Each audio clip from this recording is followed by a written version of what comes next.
Office of Ed, and I oversee the implementation of our data governance program. Paula, next slide, please. So today, oh, okay, Menti. Yes, who's in the room? We'd like to know who's joining us today. If you could go ahead and scan the code, let us know where you're from, just so we have a little bit of a know who our friends are in the room today. And while you're doing that, I'll just go ahead and share, basics of what we're covering today. As Nabil mentioned, we started our data governance journey, gosh, about 5 years ago now.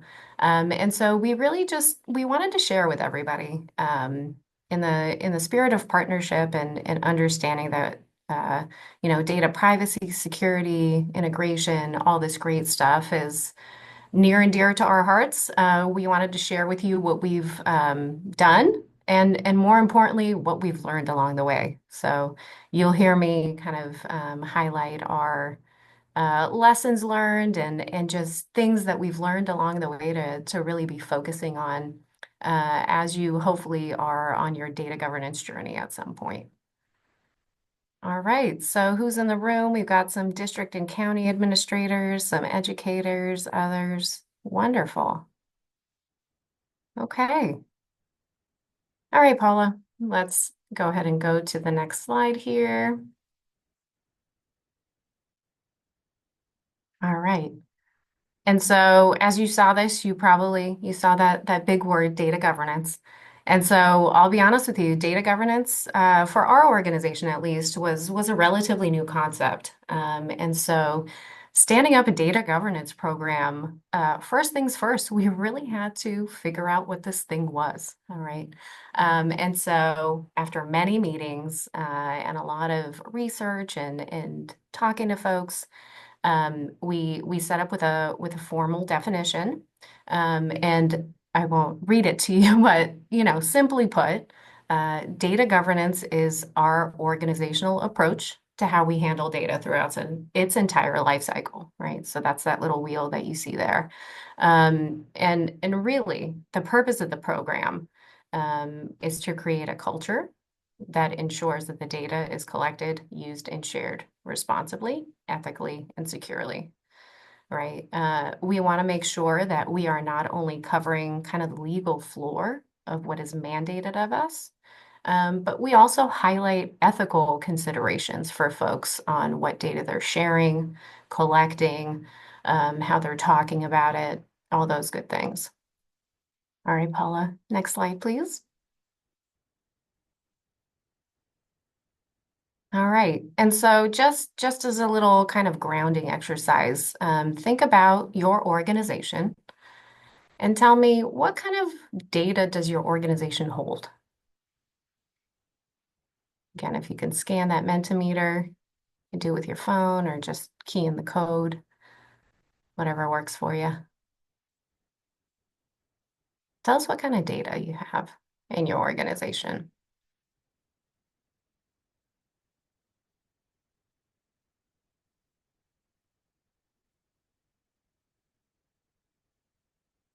Student data, academic, personnel. Yes, of course. PHI. Oof. Yes. That is a new one we've had to learn in our organization. I'll touch on that a little later. But yes, absolutely. PHI, county education, grades, academic achievement. Yeah, public and private. Very good, right? So, leading the witness, but essentially, right, we all hold a lot of data that we know has a lot of state and federal privacy laws that govern it, right? Oh, I'm sorry, Sharon, you can't hear me. Is anybody else having issues hearing me? We can hear you. Oh, okay.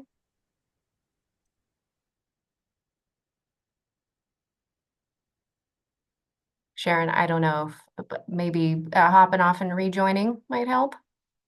Sorry about that. All right, Paula. Our next slide. So, why are we talking about this today, right? Why data governance?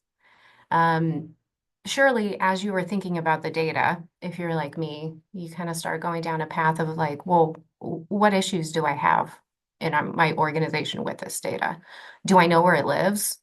Do I know how to access it? Do I know what kind of agreements need to be in place? Should I share it? All these kind of things, right? And so likely if you think of the data that you have, likely there are challenges that are associated with it, right? Do your folks know how to share the data? What kind of security vulnerabilities do you have? And if you're like our organization, what I hear from our tech folks, data breaches are a matter of when, not if, right? We've all been hearing that quite a bit. And so why data governance then, right? A really good data governance program really should address those challenges for your organization. Um, the benefits, there's just a few listed here, but truly, they are far-reaching. Legal compliance, again, that legal floor. Um, you want to make sure that your data is of high quality, right? A good data governance program should address those things. Greater trust in the data, collaboration, right? We all use data for actionable insight. The list goes on and on. So, Paula, next slide, please. All right. Nabil's going to give us a little bit of context for our data environment here at the SCCOE, and then I'll explain our program in a bit. Thank you, Irina.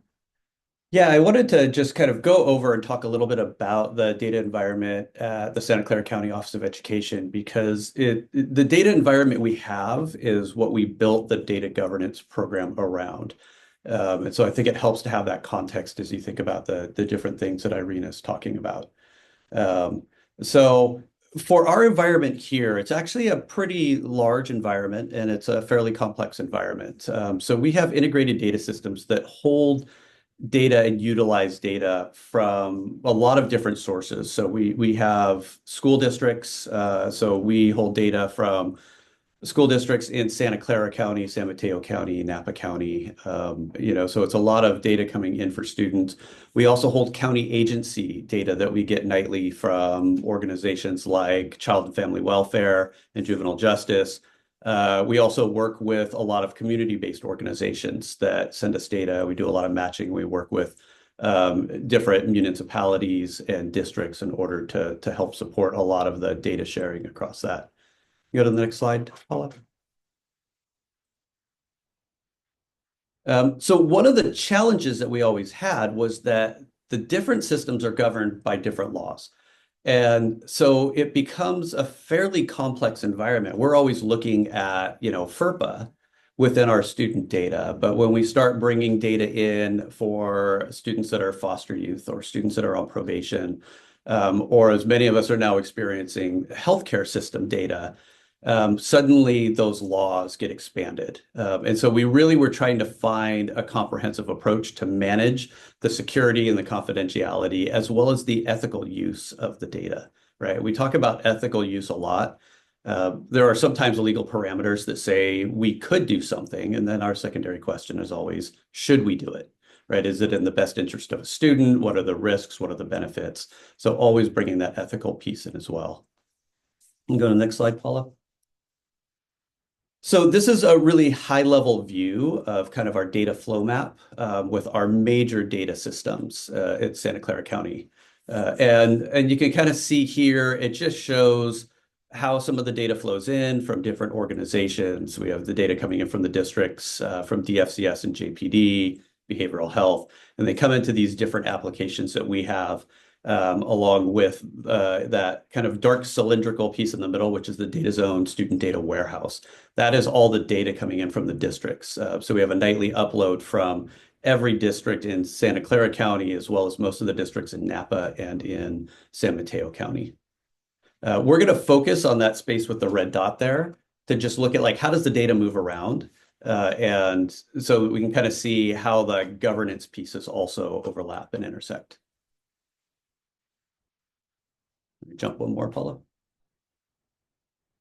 So when we look at this, the base of all of this is the data that comes in from the districts. That's the largest part of the data that we get. And so this view just really looks at, we bring the data in from the district SISs every night. And it's a custom ETL process, so we bring them in. And so we bring all of that in, and once that's in the data warehouse, then we also, through file transfers or direct transfers, bring in like benchmark assessment data, state testing data. We bring in College Board data as well as some SEL data. And all of that data gets transformed and combined so that it's in a usable format across the county, right? So you can think about each one of the districts has different things that they do with their SIS. Educational data doesn't have a lot of great standardization. We try to standardize as much as we can on CalPads, but there's still a lot of different things that have to be conformed and normalized. Go to the next slide, Paula. So that data then gets matched with student data from other agencies or other sources, and we bring it into these different integrated data systems. And so these are our really big ones: the electronic health record system, schooling services, which is with behavioral health.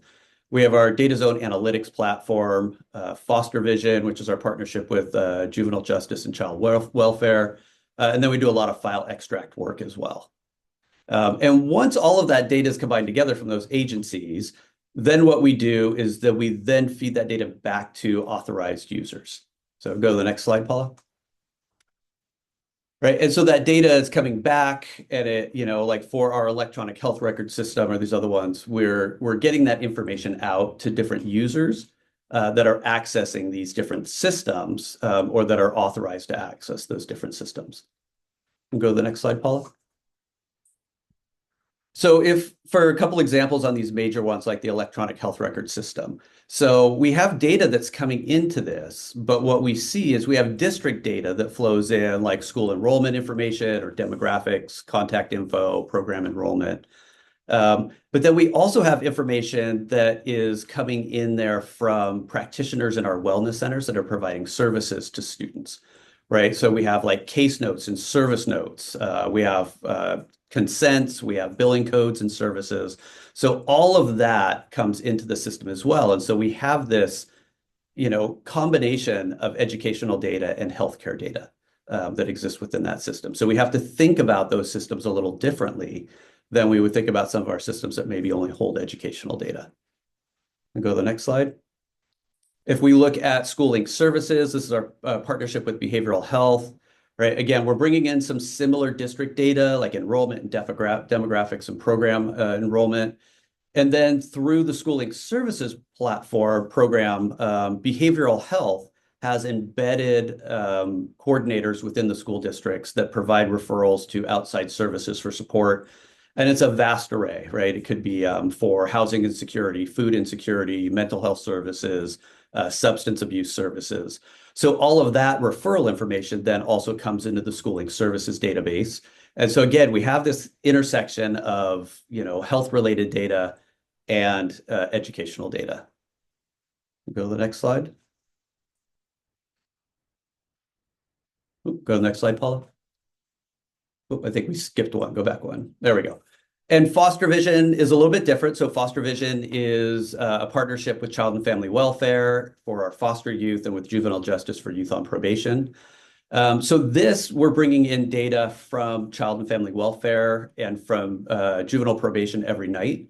That data comes in, and it's got a lot of information and a lot of confidential information.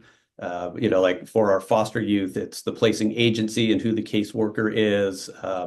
It has stuff around educational right holders, out of home placement, all of these things. And juvenile justice, information on probation officers and case numbers and things like that, combined with all that same educational data, but even more depth in this system where we're bringing in grade data, we're bringing in discipline data, enrollment data, attendance, really detailed stuff so that people can work on case management for students. And so again, it's this intersection of information that's coming from, juvenile probation, where, cases are closed and they are sealed. And so we have to have systems that make sure we maintain that confidentiality within child welfare. And so we're always working to figure out how do we have the best systems that meet the needs of FERPA, that meet the needs of the laws that, child and family welfare are under, as well as juvenile justice are under. So it's a very, it became a very complex system that we looked at. And what we realized was we were doing all of this work to ensure security and make sure that the data is protected and make sure that it's moving around in the right way. But we didn't really have documentation around that. We didn't have formal policy around it. And so that's really where Irina started the work of how do we make sure we formalize all of these things that we're doing in order to protect this data around access controls and cybersecurity and everything else? How do we formalize that into a policy and into a framework that we can then use to ensure that every time we bring on a new system, that we're looking at it in that way. And it also provides us with the opportunity to say to everybody that's willing to share their data with us, hey, this is what we do to protect your data. So with that, I'm going to turn it over. Irina can take us through the framework and kind of what that whole program setup looked like. Yeah, thanks, Nabil. What a great setup, right? So really realizing that there's just such a huge level of trust that the districts are putting in us, as Nabil mentioned, to hold data on their behalf, to be the stewards of this data, and quite frankly, to be able to point to policies and processes. And I'll even go a step further than to say just the policies, right? What we're looking to really change is the culture of the organization, the way that everybody approaches data. They're thoughtful of it, how they're sharing it. They're aware of the guardrails that are in place. And so, next slide, Paula. I'll take you back to April 2020. I'm at home with a kindergartner upstairs on her iPad, trying to figure out what data governance is. And so I believe that was the directive that Nabil gave me. Go figure out this data governance thing. I said, okay, I'll do that. So I will say these are all linked throughout the presentation here. So a lot of the things that you're going to be seeing here, we've already done the legwork and finding these really great things. So I hope it's a great starting off point for you if that's where you are in your data governance journey. Um, so there are plenty of resources, there are plenty of things. I think the question we constantly asked ourselves was, what does data governance really look like for our organization? How does it fit within what data systems we have, what processes we hold, the way we do business, right? So California Department of Ed has some great resources. They have their own data governance program. The U.S. Department of Ed has the Privacy and Technical Assistance Center, which is PTAC. It's that middle graphic there.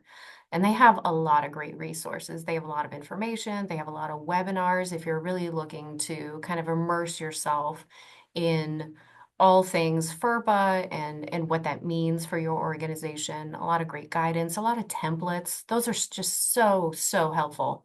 And that bottom link there for the Institute of Educational Sciences, they partnered with the U.S. Department of Ed, and I will say that is the A+ resource right there. They developed a data governance toolkit. So a lot of the materials and documentation that I'll be showing you and walking you through today, just taken straight from there. They're just so hugely helpful. So please check them out. Paula, next slide, please.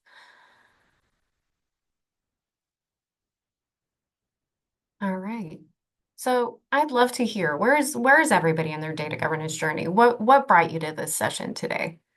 Um, do you have some formal things in place? Are you somewhere? Are you starting? Are you ahead of us? I'd love to hear that too.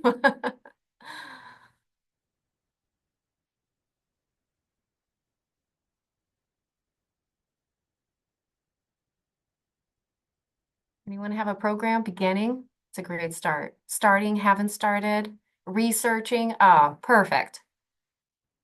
Beginning, haven't really started.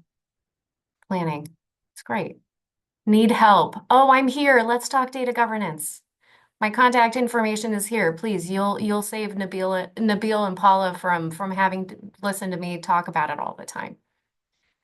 Of course, please reach out. Anything that you hear today, I'm happy to share or dive in or go into more detail, anything that you hear today, please feel free to reach out. My contact information was a few slides there at the beginning. Starting, beginning, foundation, following you. Oh, that's sweet. Thank you. All right. Well, I'm glad to hear it. And I will say, I think you're in the right place. We've done all the legwork. Why reinvent the wheel? I can point you to some places to get started. Okay. So, looking around and saying to myself, what do other agencies have? A lot of county offices and district offices don't really tend to have a formalized data governance plan, at least from what I could find doing, a random Google search, publicly accessible things, and just ad hoc talking to folks. Not a whole lot in the formalization of a program quite yet. Who does have data governance frameworks and things in place tend to be colleges and universities. Found quite a bit, kind of searching and seeing how they were approaching it and what they were doing. And so, again, in the spirit of us all sharing, I will tell you this data governance framework is nothing new. It's nothing that SCCOE dreamt of. It is not unique. It is totally something you can borrow. Please feel free. I give you permission. And so, really, what we did is, as we were first talking about the data governance program, um, I saw a lot of people's eyes glaze over and get a little bit overwhelmed with the amount of information that I was telling them. And so we all know a visual sometimes is just where you need to start. And so we undertook making sure that this data governance framework did a few things for us. One, we very much strategically wanted to make sure that it was very much nestled in our values and our vision, right? The program is really supposed to be able to move you forward into being able to achieve things that you should be doing and want to do as an organization. It is also strategically a great way to be, talking for any kind of resource or funding or positions is to really be able to tie it back to how you're going to move the needle for the organization, right? You'll see that middle layer is called our policies and processes, and you'll see 5 program areas. There are pillars, we like to call them. And so searching through all of those resources that I shared with you earlier, they would call for, do you have a data retention policy? Do your employees know where to store their data?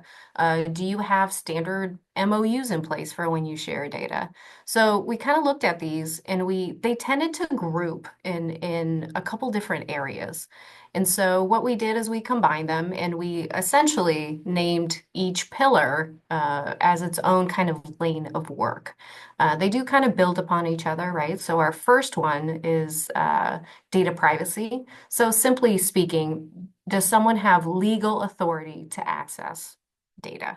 Um, Data security is our second one. So once they have legal access to this data, how are we making sure on the organizational side, plus the employee side, that we're all doing the things that ensure that we are being as secure as possible with the data?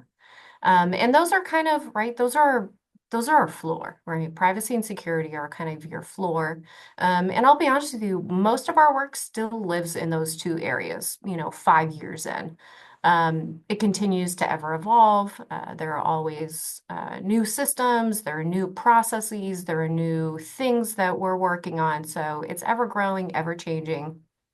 Um, Data integration. Then we get into really cool stuff, right? Once you know that you can have access to the data and you know how to protect it, what are you doing to make data accessible through integration of systems? So Nabil's, showcase of really the powerful actionable insight that you can have if you're integrating your systems. And of course, none of that matters if you can't trust the quality of your data, right? It's a huge pillar. And so I will say from the frameworks that we saw, they kind of stopped there and they said, well, great, now everybody knows how to make those data-informed decisions, and off you go.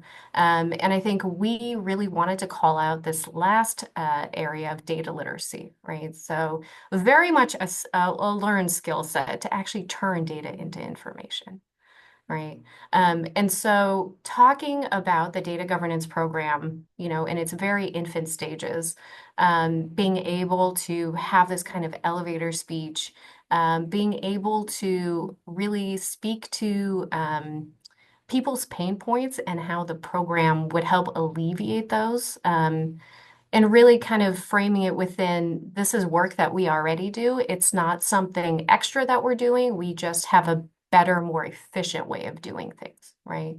If people know where your data lives, if they know who can give access to it, if they know the elements that are stored there, if they know the proper protocols for sharing it or where to keep it, just think of all the circles we all kind of collectively run around in to make sure all of that's happening. And so again, that's our framework. Paula, next slide, please. All right. And so you heard me talk about the data governance toolkit at the beginning. Two big pieces of documentation that toolkit provides you a lot of resources and templates for. One of them being a data governance charter. And it's a charter. It's just what you would expect it to be. It's sort of your introductory documentation about the program, right? So introduces the program, it has your definition, it provides the value of the program, any goals or metrics that you want to set, the scope, which systems fall within it or which ones don't. And I think really kind of the biggest and most important piece and where there's quite a bit of work in figuring this out is creating accountability for who does what. And so our charter is very explicit in the roles and responsibilities that we have for different individuals and the different roles that they play in moving along the data governance program implementation. And so for us, it's this simple three-tier structure that you see here. We have our executive committee, which is made up of our top leadership or our cabinet or in the organization, and they provide us with overall approval of policies and projects and kind of um, the general direction of the program.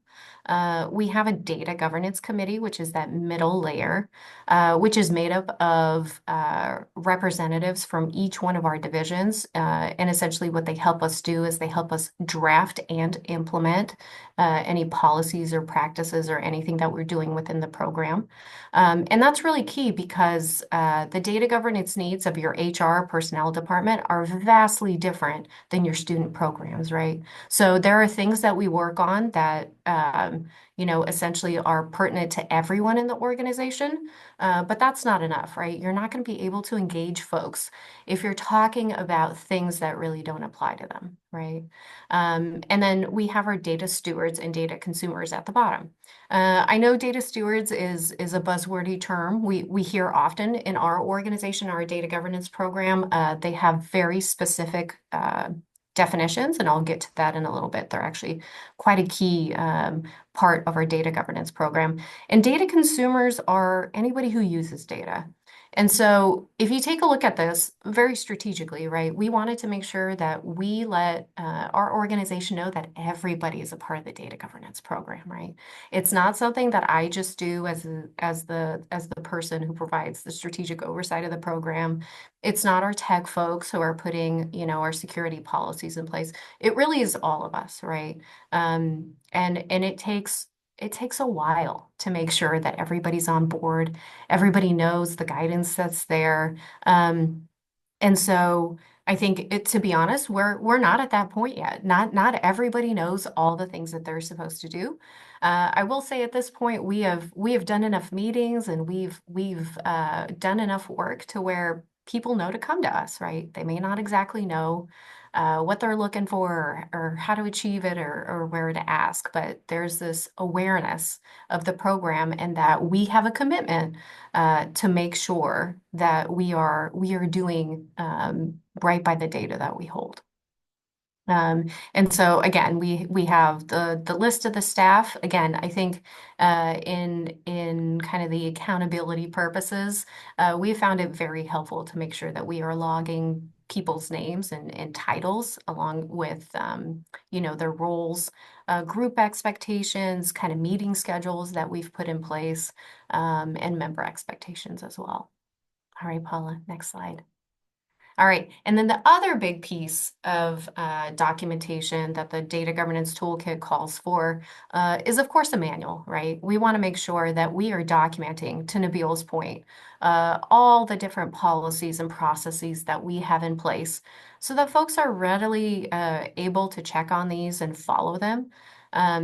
We have found through our work and digging up various processes that exist in kind of this absence of any guidance.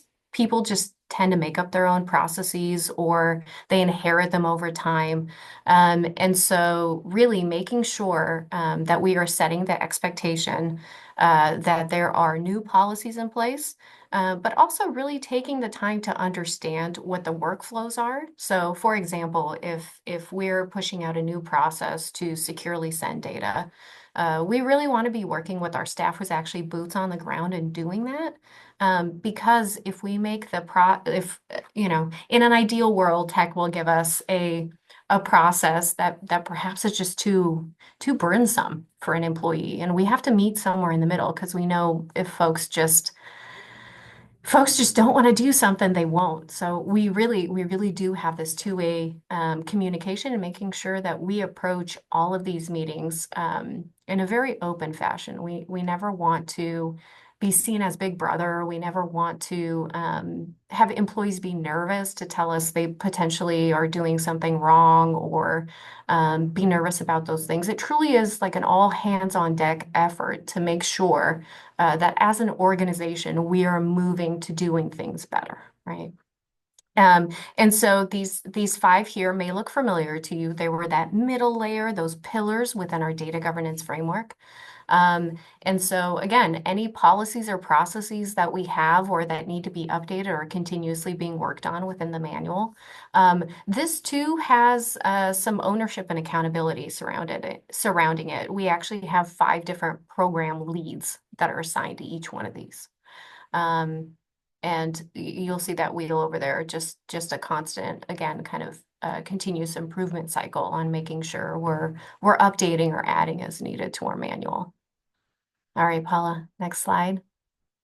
All right, so 2.5 years it took us to really make sure that we were able to present and I had our ducks in a row for our leadership team presentation with our official program launch, right? And so you'll see there kind of those publicly accessible policies that we put out there, and some documentation. Again, totally willing to share with you. Email me. Happy to share those with you. They're not publicly available, so we have a bit of a process for sharing them with you. But again, happy to do it. Okay, Paula, next slide. All right. And so I'll go ahead and underscore. I know I've mentioned this a few times, but really creating accountability through the collaboration, the different work groups that we've had has really been key. And so, like I mentioned, each one of the 5 pillars or program areas within our data governance program has a lead who's responsible for things. Doesn't mean this person knows everything or they do everything. They're simply our contact person or lead within these topics. Again, within our data governance charter, you see that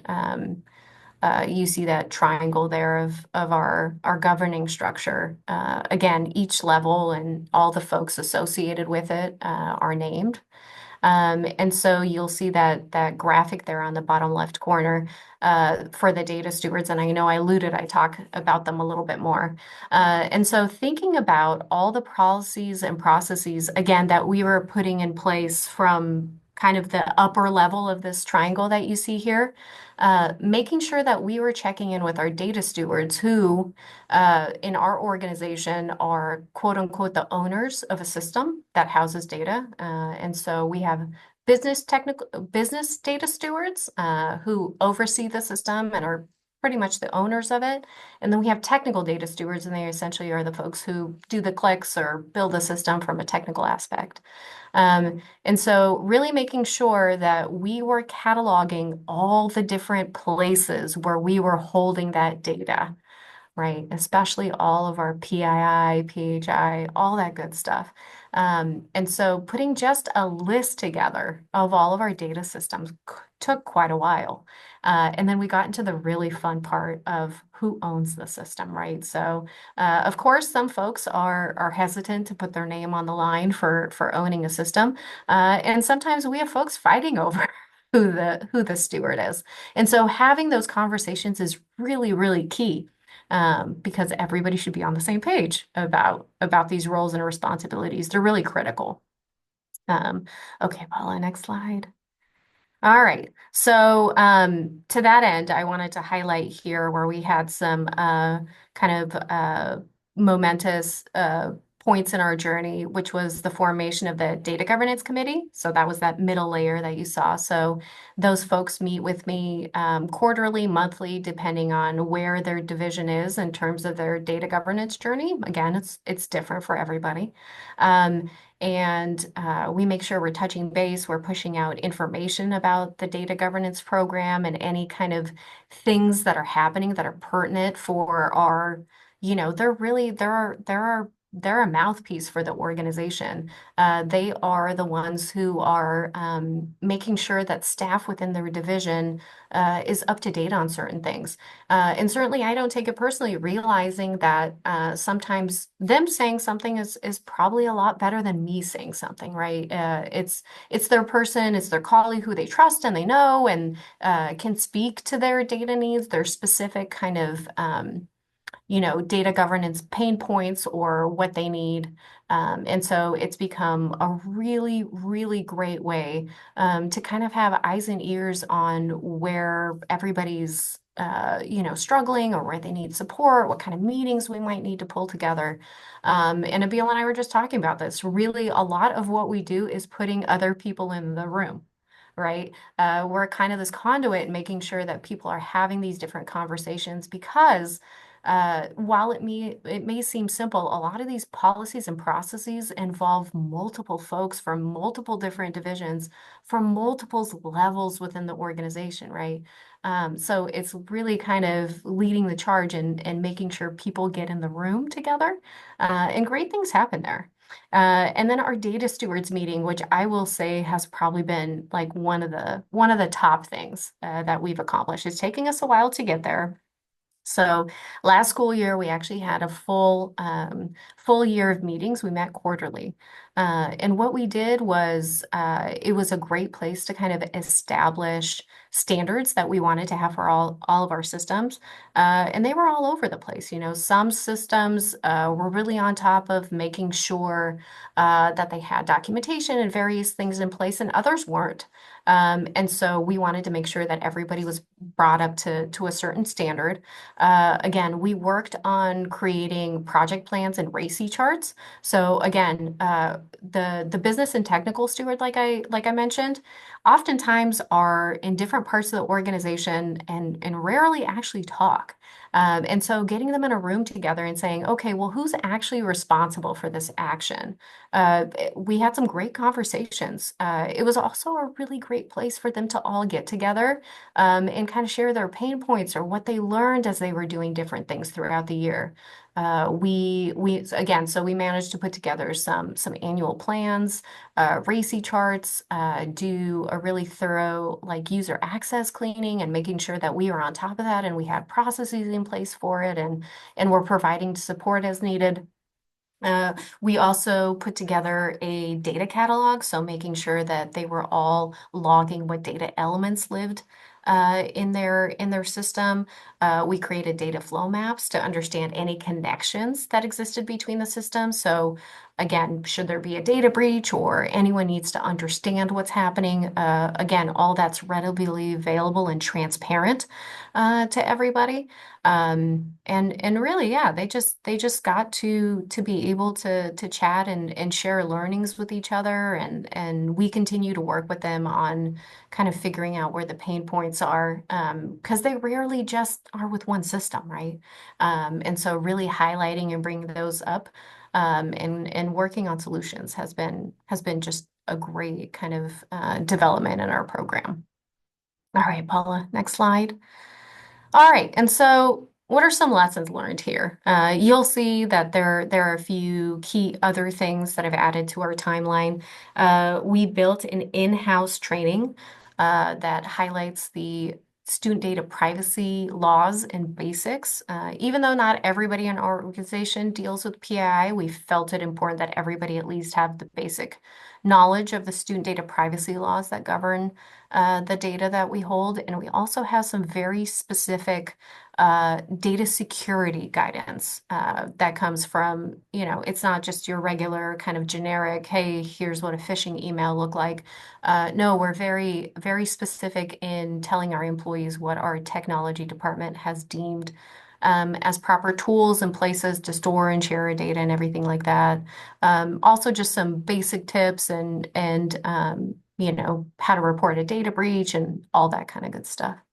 Um, Nabil alluded to, of course, now we are all in PHI world. And so last year, the SCCOE became a hybrid covered entity in our preparation of billing for services provided by our wellness centers. And so I will say that having a really robust data governance program made that work infinitely easier. And some other lessons learned, I'll just highlight for them. I've kind of been speaking to them throughout. Of course, engaging folks, making sure you're talking to everybody, and thinking about this as an all hands on deck kind of endeavor. Utilizing any templates or things that already exist. Don't feel like you have to reinvent the wheel. Things are there. We're here to talk to you and help you if you're so interested. And I think a really big key learning for us is of course all of this. Make sure you have legal counsel that's ready, whether it's in-house or you're. I see Nabil nodding his head, or you've earmarked some funds to make sure that you're getting that legal counsel. Nabil and I haven't had time quite in our spare time to get our to pass the bar and become lawyers officially, but you'll see that there certainly are points where legal counsel is just so vital. All right, well, that was a lot for me. I think I'll kick it over to Nabil. Were there any other lessons learned in our Yeah, I in think our 5 years? yeah, I think lots of lessons learned. The biggest one is hire somebody like Irina, um, and then back her up with somebody like Paula. So, I Amen. mean, it's critical. Uh, Irina talked a lot about how this work is collaborative, and it is. I mean, Irina and Paula are two people that really lead this work for our organization, and so when we look at that, that's not very many people. But if you combine that with all of the people that, are within that pyramid and that are, cabinet to the data governance committee to the data stewards, it's dozens of people that are really working on all of this in kind of a very diversified leadership sort of structure. And so I think that's really critical. But the other piece we also know is that this isn't static either. It's not that we put these things in place and we're there, we're done, right? We learned that very quickly when PHI data came in through the work with DHCS and the fee schedule, and we had to pivot and we had to add more things and learn more things. And so as technology increases, as more integrated data systems and stuff like that come on, you have to continue to develop your policies and you have to continue to expand your thinking around data governance. And we have a lot of stuff on the horizon with like artificial intelligence and machine learning, and they bring in whole other levels of thinking about how data gets used, right? Like what kind of data can I feed in to AI, right? Thinking about AI being in the public domain. If I enter something in there to chat GPT, what happens to that information? Right? It becomes part of this collective public knowledge. And so really just being intentional about that. And sometimes we're even going back to the beginning. The Power School breach recently brought up a lot of stuff for people and re-looking at data sharing and re-looking at cybersecurity and everything else. So, even for us right now, we're going back and because we hold a lot of data, we're talking with a lot of different organizations around these are our security protocols. This is what we have in place to protect everything. These are our protocols around how we report a breach if something like that were to happen. So, it's just going to be that constant piece. But I think it's work that for us has really been worthwhile to invest in because it's allowed us a platform to talk about it, and it's allowed us a lot of collateral and materials to help explain what we were already doing around protecting data and making sure that it gets used appropriately.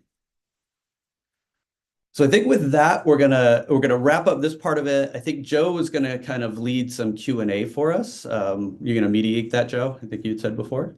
Yeah, thank you, Nabil, and thank you, Irina and Paula. Just great content. And it's just, you brought up artificial intelligence and just everything is just so ever evolving. And so just great points, great for those of us that are starting. I saw a lot of, beginning, foundational. Um, you don't have to start from scratch. There are experts out there. And so we really want to thank you for all of the great knowledge that you're sharing with us today. And with that, we know that there are questions. There will be questions. And so this is the opportunity right now in the webinar to, you can either raise your hand, ask the question, we can, come off mute, or we can add it to the chat. And once again, we have experts in the room. We know that looking at the Menti, we have a lot of foundation, a lot of beginners. So what questions might we have for our experts that we have with us this morning?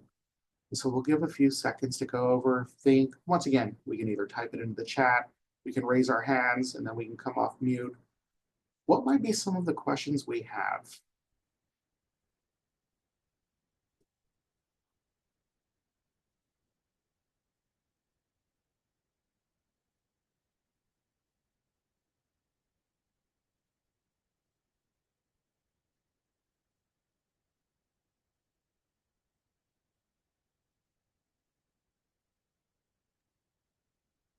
Joe, we either did a really good job or everybody is completely confused. So Yeah, I think it's marinating right now. And so as you were talking, there was actually a question as I'm thinking about even from a district lens right now. And so you shared some really great resources in there. But if if you were just starting, let's say that once again, going back to what we were seeing with a lot of the feedback in the beginning, a lot of just beginners, foundational, whether you're in a district or whether you're a different organization, if you're starting, if you're just starting out, is there a resource or two where it's just this is what you found so beneficial? Start here. This is what can really get that snowball effect going. It's going to start off small and eventually it grows into something larger down the road. What might that resource be? I'm going to let Irina answer that because she's the one, she definitely has it. And I think if we could share a few of those in the chat would probably be great too. 100%, yeah. And so that data governance toolkit that I shared really is the place. There is one specific document in there. And essentially what it'll have you do is it'll have you do an internal audit of all your policies and processes.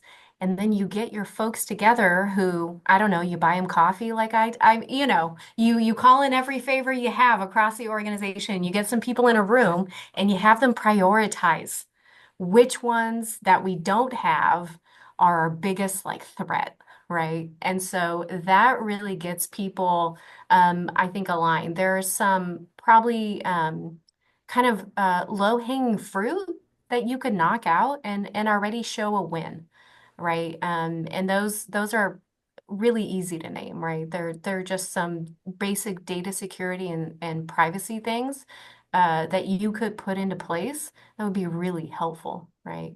And so those things are all there. Reach out to me. I can be your first place to start. But yeah, I would really say focus on potentially your pain points, right? Like where are you going to get people paying attention and actually being invested? Whoever that person is. We've had many things where I've really, I think, truth be told, getting used to the fact that the way you thought things will progress don't necessarily work out that way, right? You either have a person who switches positions, or there's a change, or something that's going on that you're really trying to get accomplished. Go with the flow. These problems, these folks who are going to be kind of your champions, and who will, quite frankly, and this is okay, be doing things for their own benefit to make their job easier. Go ahead and use that to move things forward. Really be able to see again through many different ways of collaborating and chatting and checking in with people and just knowing your organization. Who are the folks that are having issues? How can I get to them and how can I help them? Who else can I call and how can we fix it? Fantastic. Yep. Just that audit. So sounds like you used an audit, went over, Yeah. generated more questions, and really helped point you to where you might need to. Yeah, yeah. Getting if you have a certain person that you're is kind of in charge of your policies and they have like a really high level view of the things that you have in place and just knock things out with them. Just say, do we have a policy for this? Do we have a policy for that? It may have to be you. You may have to be the person that's going through your board docs and just just searching PII or FERPA or whatever. And if you don't have those things, what a great place to start. Great. We do have another question that came through. Um, what would you suggest to avoid in the data governance journey? Hmm. What to avoid? Huh. I can comment on that a little bit. Just watching Irina work. One of the Uh-oh. things to avoid is like you have to be patient. It doesn't happen quickly, and it's easy to get overwhelmed. So, I mean, continually looking back through the journey and seeing the work that you've done and really highlighting that and feeling good about it because it is slow work, and you rely on a lot of other people. So, so I think what I would say is like I would really try to avoid doing it too fast. Give yourself an appropriate amount of time for it to happen and give yourself an appropriate amount of time to help develop other people to help you along the way. Because I can tell you, there's many times Irina and I would talk, and she'd be like, "But it's not happening fast enough," And so I think that's a critical piece. Yeah.